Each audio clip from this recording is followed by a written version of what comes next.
She was born on a night when the rain refused to stop, as if the sky itself was mourning something it had not yet lost. The hospital lights were dim and the world outside felt distant and cold. Her mother held her for only a moment before exhaustion closed her eyes forever.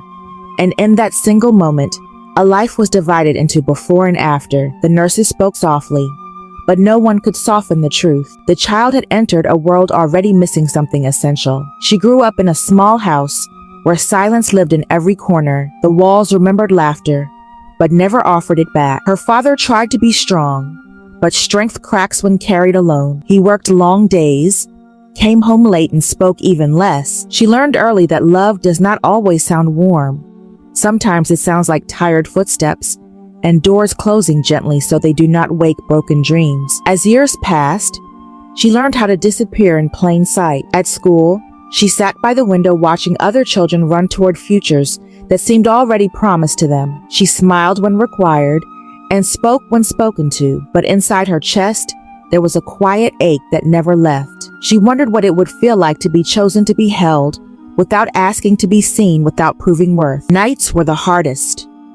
When the house fell completely silent and her thoughts grew louder, she would lie awake staring at the ceiling, imagining a voice that might one day call her name, with love, not obligation. When she turned 17, her father did not come home one night. There was no goodbye, no explanation, just an empty chair and unpaid bills. She learned that abandonment does not always announce itself. Sometimes it simply stops showing up. Survival became her education. She worked mornings, studied evenings, and learned how to stretch hope like bread thin enough to last another day. The world did not feel cruel. It felt indifferent, and somehow that was worse. Years later, she moved to a city that promised nothing but noise. She rented a small room with a single window facing brick walls and passing shadows. She told herself this was freedom, even if it tasted like loneliness. She worked in a diner where strangers shared pieces of their lives over coffee. She listened more than she spoke, collecting stories. She was too afraid to live herself. Every smile she served felt borrowed, every kindness temporary. Then one night, near closing time, he walked in. Not dramatic, not loud, just tired eyes and a quiet presence. He sat alone, ordered nothing fancy, and thanked her like it mattered. Something about that moment stayed with her. Not love, not destiny, just recognition. The next weeks, he came again and again, never crossing a line. Never asking questions, but somehow understanding. Without words, she felt something unfamiliar: safety. Their conversations grew slowly, like something fragile. He spoke of loss without naming it. She spoke of dreams without believing them together. They shared silence that did not hurt. And for the first time in her life, she felt the ache ease just a little. But happiness has a way of testing those who are not used to it. Doubt whispered that good things do not last, that people leave, that hope is dangerous. She pulled back, afraid of losing what she had just found. One evening, he did not come. The diner closed and the chair stayed empty. Days passed, then weeks, and the old ache returned heavier this time, because now she knew what it meant to almost belong. She blamed herself for hoping for opening the door just enough to let light in, before slamming it shut again. Months later, she learned the truth. He had been caring for a brother, dying quietly in a hospital room, choosing responsibility over desire, choosing love that demanded sacrifice.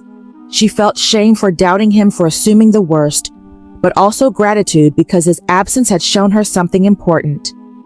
She had survived again, but this time with a difference.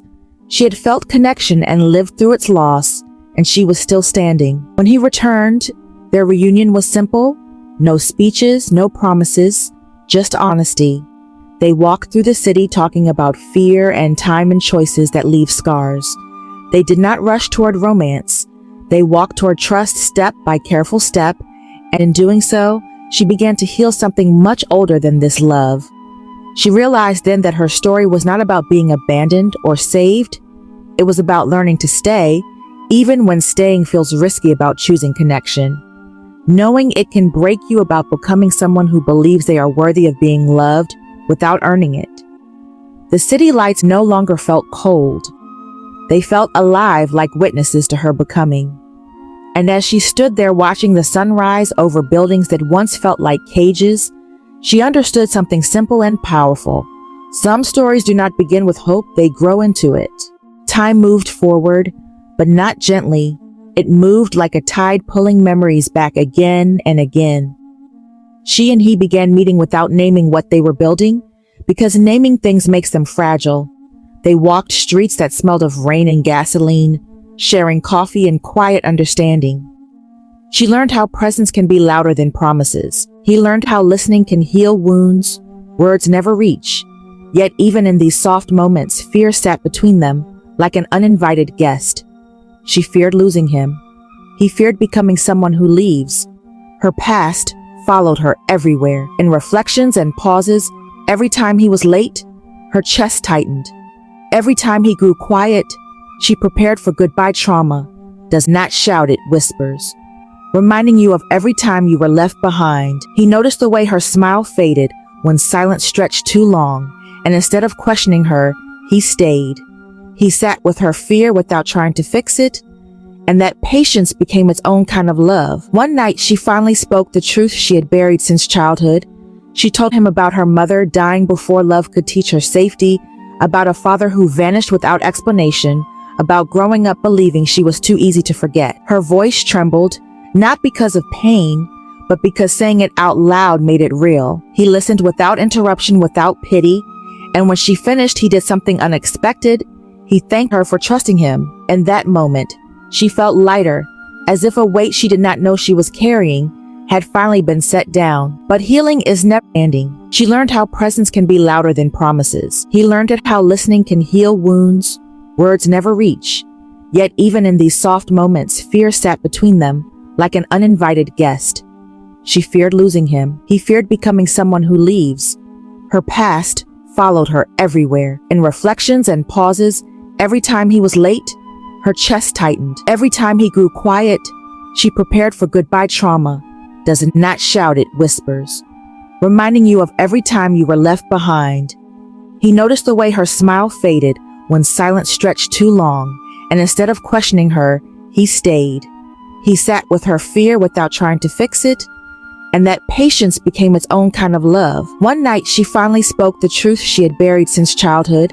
She told him about her mother dying before love could teach her safety, about a father who vanished without explanation, about growing up believing she was too easy to forget. Her voice trembled, not because of pain, but because saying it out loud made it real. He listened without interruption, without pity, and when she finished, he did something unexpected.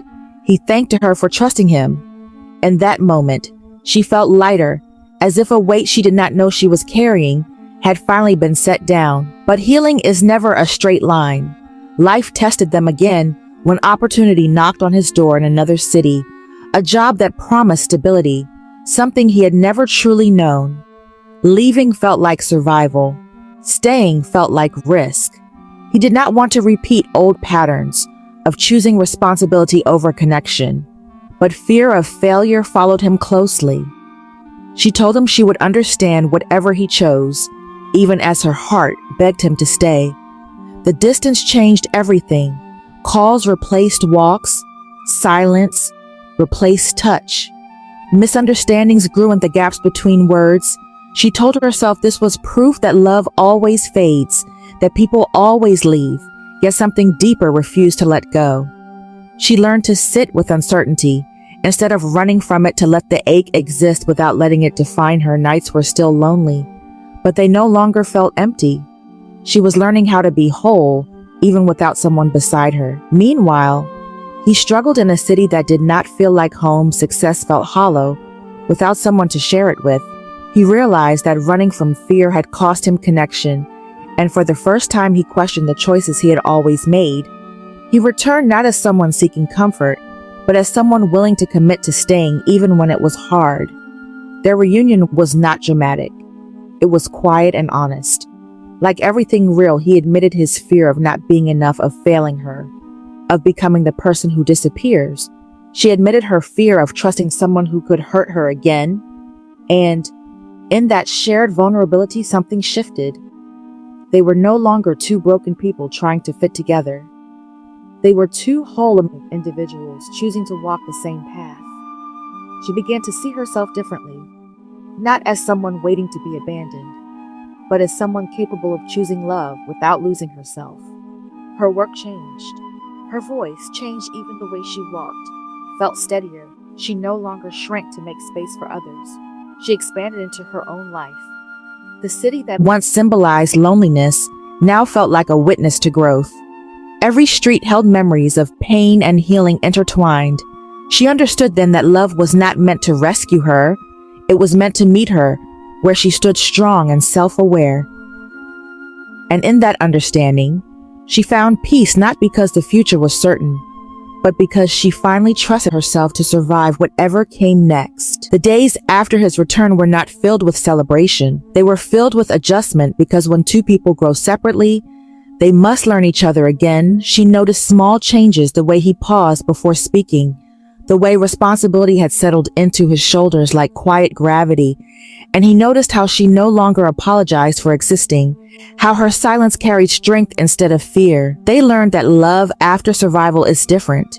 It is slower, more deliberate, built on choice instead of need. Yet life does not pause to admire growth. It kept testing her with reminders of who she used to be. Memories returned without warning, triggered by sounds, smells, moments that mirrored old losses. She would wake from dreams where everyone left again, her heart racing as if the past had returned to collect her. He learned how to hold space for those nights, how to sit beside her without trying to pull her back into daylight. Sometimes healing looks like simply staying until the fear passes. She began therapy not because she was broken, but because she was ready to understand herself. She spoke of abandonment, of the way love once felt conditional, of how she learned to be invisible to survive. And slowly she learned that the child she once was had done nothing wrong. She had adapted brilliantly to a world that failed her, and that realization softened something deep inside her. Compassion replaced shame, and for the first time she grieved not just what she lost, but what she deserved and never received. He faced his own reckoning. Success had always been his armor, a way to avoid feeling powerless. But with her, he learned that strength also meant vulnerability, admitting uncertainty, admitting fear, admitting that staying was scarier than leaving together.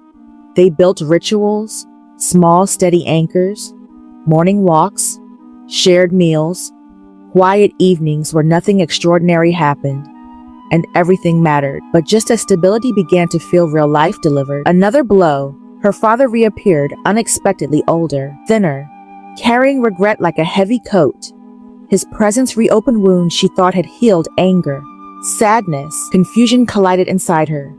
She wanted answers, closure, something that could rewrite the past. But he could offer only explanations, not excuses. She learned that forgiveness is not forgetting, and reconciliation does not mean reunion. Sometimes it simply means releasing the hope that the past could be different. That chapter closed quietly, without reconciliation, but with acceptance. She no longer needed him to validate her worth. She had done that work herself, and in doing so, she felt stronger, lighter, as if another chain had fallen away. That weight lifted. She dared to dream again. She began writing, sharing stories inspired by the voices she had collected over years in the diner. Words carried pain and resilience, and truth readers responded not because her story was perfect, but because it was honest. She realized that survival had given her a voice, and healing had given her the courage to use it. He supported her not as a savior, but as a partner, celebrating her success without needing to own it. Their love matured into something steady and deep, no longer defined by fear of loss, but by mutual respect and shared vision. They spoke of the future without clinging to it, understanding that permanence is built day by day, not promised all at once. Still, doubt visited from time to time, reminding her of how easily things can fall apart. But now she met that doubt differently. She acknowledged it, thanked it for trying to protect her, and chose trust anyway. Courage, she learned, is not the absence of fear, but the decision not to let it lead. As seasons changed, the city transformed around them. Familiar streets looked different, not because they had changed, but because she saw beauty where she once saw escape possibility, where she once saw endings. She understood that healing does not erase the past. it weaves it into something meaningful. Standing one evening, watching the city lights flicker on, she felt gratitude, not the loud kind, but the quiet, steady kind, for every moment that shaped her, for every loss that taught her how to love better, for every time she stayed when leaving felt easier. She knew now that her story was not about pain overcoming love or love overcoming pain. It was about integration, about becoming whole enough to hold both and still move forward. And as the night settled around her, she felt ready for whatever chapter came next, not because it would be easy, but because she finally trusted herself to face it. The final chapter did not arrive with noise.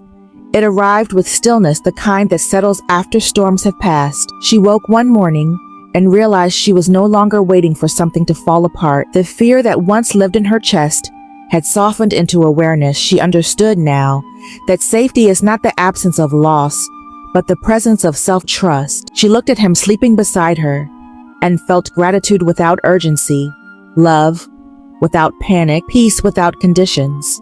They began building a life not in grand gestures, but in ordinary days, grocery lists, shared laughter, small disagreements resolved with honesty rather than silence. She noticed how her body no longer braced for abandonment, how her mind no longer rehearsed goodbyes before hellos. Healing had changed her rhythms, her breathing, her expectations.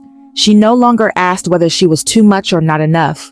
She simply existed and allowed herself to be loved. Her writing continued to grow stories that carried fragments of her past and pieces of others. Lives, voices once unheard, now echoed through her words. She received messages from strangers who felt seen, who felt less alone. And she understood then that pain, when processed, becomes a bridge, not a prison. She was no longer defined by what she survived, but by what she created from it. He faced challenges too, moments when old habits tempted him to retreat into work, into silence, into distance. But now he recognized those patterns and chose differently, staying present. Even when discomfort knocked, they learned that commitment is not about perfection, but about returning to conversation, returning to accountability, returning to each other again and again. Time passed, seasons changed, the city aged alongside them. Familiar streets held new memories, parks where they once walked. And uncertainty now felt like home. They talked about the future, not as a promise, but as a possibility. Children, maybe travel, maybe a quieter life someday, but they did not rush toward it. They honored the present, knowing how rare it is to feel content without craving escape. One evening, as the sun dipped low and the sky burned softly with color, she reflected on the girl she once was, the child who learned too early that love could disappear, the teenager who believed she was forgettable, the young woman who mistook survival for living. She felt tenderness instead of sadness, pride instead of regret. She had carried herself through darkness without knowing where the light would come from, and somehow she had arrived. Her father became a distant memory, no longer sharp, no longer heavy, simply part of the story. She no longer needed closure from others. She had given it to herself. She had rewritten the narrative from abandonment to resilience, from loneliness to connection, from fear to choice. She realized then that the most powerful love story was not between two people, but between who she was and who she became, loving herself enough to stay, loving herself enough to risk loving another, loving herself enough to believe she deserved peace. As night settled, she felt something she had never felt before: ease. Not excitement, not intensity, but a deep, grounded calm, the kind that does not demand proof or reassurance. She understood now that life would still bring loss, still bring uncertainty, still bring endings. But she was no longer afraid of them. She had survived before, and she would survive again, with grace, with honesty, with strength. Standing by the window watching city lights shimmer like quiet stars, she smiled, not because everything was perfect, but because she was whole. She was present, she was alive, and for the first time in her life, she was not waiting for the other shoe to drop. Her story did not end with happily ever after. It ended with something far more powerful: self-trust, self-compassion, and the courage to keep choosing love in all its forms. And in that quiet truth, her journey found its meaning not in what was taken from her, but in what she built from the ashes. The end was not an ending at all. It was a beginning she finally believed in.